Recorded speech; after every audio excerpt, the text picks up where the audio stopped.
प्यारे बच्चों, आज हमारी लाइब्रेरी की पहली क्लास है और आप लोगों को मैं बता रही हूँ कि हमारा जो मुस्कान पुस्तकालय है, इस पुस्तकालय में हमें बुक को मतलब हमारी किताब को हमें पढ़ना कैसे है। यहाँ पर बहुत सारी कहानियों की किताब है। आप देखेंगे यहाँ पर कहानी की किताब है और आपके हाथ में भी कहानी की किताब है।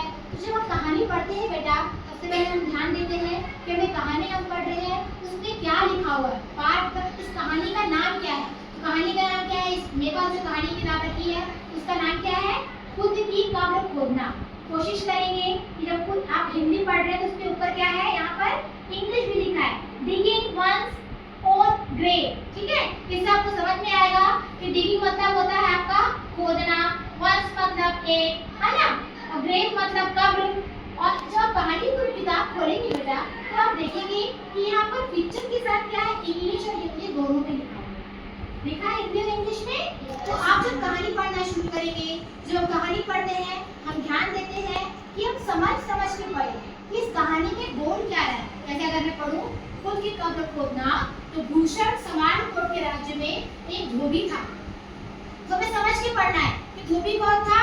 भूषण था। और कौन सा राज्य था?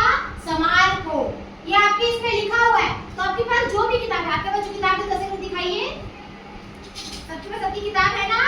हाँ, तो जब हम कहानी पढ़ेंगे बेटा तो आपको ध्यान देना है कि इस कहानी में, इस पिक्चर में कौन कौन से कैरेक्टर है, कहानी का नाम हिंदी में क्या लिखा है, इंग्लिश में क्या लिखा है। और जब हम यहाँ पर पढ़ेंगे तो कहानी को जब हम पूरा पढ़ लेंगे तो हम ये देखेंगे कि इस कहानी को पूरा पढ़ने के बाद इससे हमें क्या शिक्षा मिलती है।